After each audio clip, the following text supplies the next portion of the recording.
Hi everyone, this is Jim. I'm going to talk to you today about a corkboard project that we're making. My wife bought a 4x8 sheet of Nova Cork 1/2 inch laminated corkboard. It's a thin layer of cork on some sort of backing. My wife thinks it's a good product. She uses it at work. It seems to be pretty durable. We cut it. We had it cut when we bought it to 5x4 feet. That's the size we're going to put on our wall. And I've never done anything like this before, so I'm trying to figure out how to get it on the wall and to make it look good. So first things first is that our house here is a Greek Revival, old Colonial, lots of wood moldings and paneling. So I figured when I put it on the wall in our kitchen, I'm going to want some sort of large white kind of Colonial style molding. And so first things first, I went to this store, just went to the big box store, I think it was Lowe's, and picked up some. I decided I would make it composite with a standard 1x5 pine. I just looked and found good boards without knots in it. I then got a 1.5 inch kind of Colonial shoe and then a little 1/4 inch shoe to make a piece of composite molding. And this is how it came together, and I'll show you. First I cut the 1x5, then I glued the 1.5 inch molding on top of it, and then the key that I discovered here is that the 1/4 inch, if I put a 1/4 inch shoe on the very top, like that, and clamp it on there, it gives me a 1/2 inch groove here, which I can then use to sit the bottom piece of the panel in there. It'll hide the cut edge of the panel. I've got 2 of them done.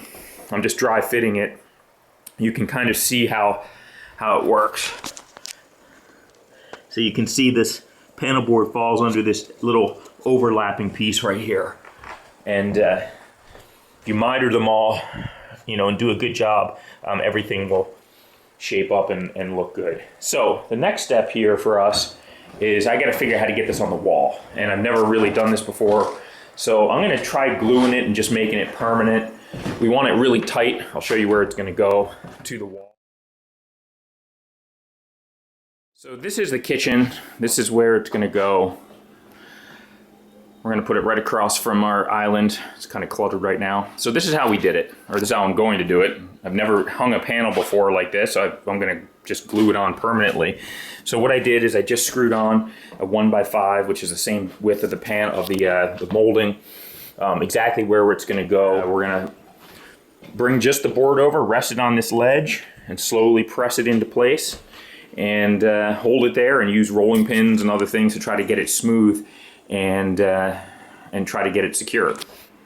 Okay, here we are with the board being glued on the wall. I would really strongly recommend you plan this next time. Since I've never done this before, it really was hard. It did not come out the way I thought.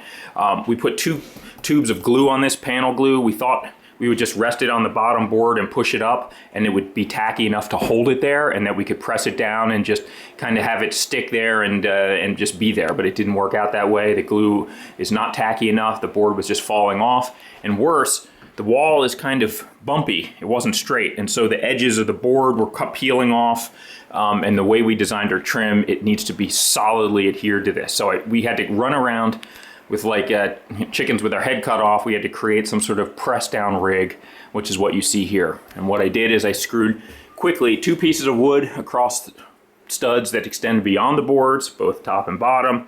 That pressed down the edges here, and then we just started running around and grabbing things. I added another couple pieces on top, and then we started running around and just pressing things, shoes and magazines, Crocs, our baby's Crocs, anything we could find that would press the edges of the board down. So we wanted these edges to be nice and tight, as you can see here. Then I put a couple pieces of shim in the middle. Underneath the board I put in some other scrap lumber I had, and then I ran to the basement, got a 2x6, cut it quickly, and used it as a brace to wedge in and press the center of the board down. So now I think it's fairly tight. We're going to let this dry for a few hours before we put the trim on it. So next time, if I was doing this again, I would certainly plan this better. Hi everyone, it looks like we're done the project.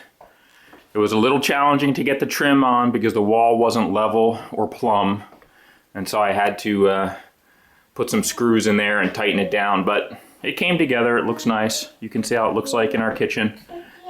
The white trim matches all the wooden trim we have. It's a very old colonial house. So I'll give you a little detail.